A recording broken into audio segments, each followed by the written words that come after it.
apa sih itu psikologi industri dan organisasi atau lebih dikenal dengan PIO. Jadi psikologi industri adalah ilmu yang mempelajari perilaku manusia di tempat kerja.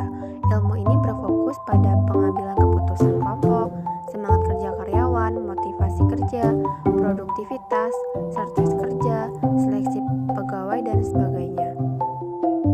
Kemudian psikologi industri meneliti dan mengidentifikasi bagaimana perilaku dan sikap dapat diimprovisasi melalui praktik pengajian, program pelatihan, dan sistem umpan balik.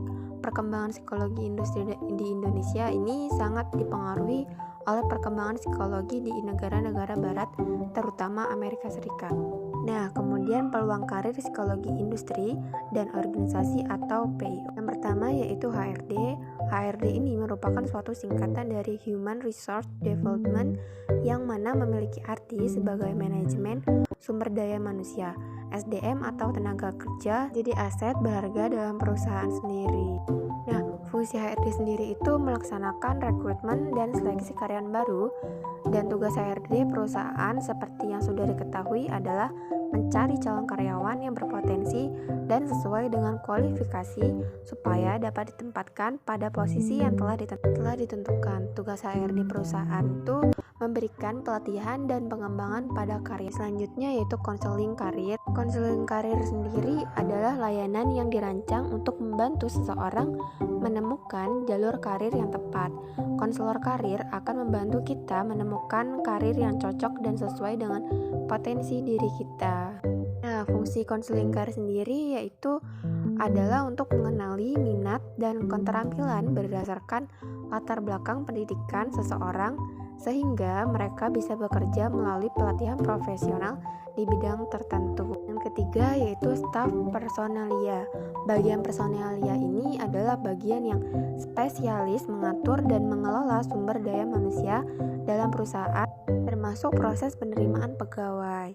Nah, dalam melakukan kerjanya sendiri, bagian personalia ini dibagi dalam 4 bagian, yaitu sumber daya manusia atau biasa dikenal dengan SDM, pendidikan, penerimaan pegawai, dan manajemen SDM. Nah, fungsinya staf personalia sendiri apa sih?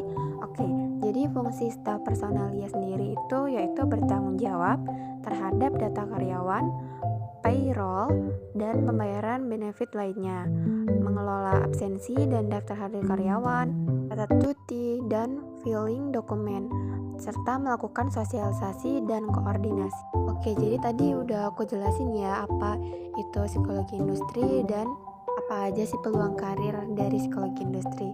Nah, di sini yaitu figur psikologi industri dan organisasi. Salah satunya yang aku ambil itu Hesti Nur Lestari, MBA, psikolog. Kalau cantik Indonesia ini adalah lulusan Universitas Magister Business Management dari IPMI International Business School. Nah, panggilan akrabnya sendiri biasanya kita kenalnya sebagai Mbak Hesti.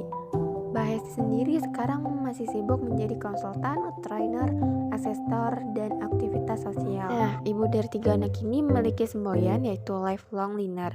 Mbak Hesti adalah salah satu CEO founder dari psiline.id, dan Mbak Hesti sendiri adalah sebagai talent director psikolog profesional atau biasa dikenal psiline.id, yaitu psikolog industri. Mungkin itu aja ya penjelasan dari aku tentang apa itu psikologi industri dan organisasi dan peluang karir psikologi industri atau lebih dikenal PIO. Makasih buat teman-teman yang udah nonton, dan see you, ketemu lagi dengan video-video aku dan tentunya tentang video-video yang berbeda dan lebih seru lagi. See you teman-teman.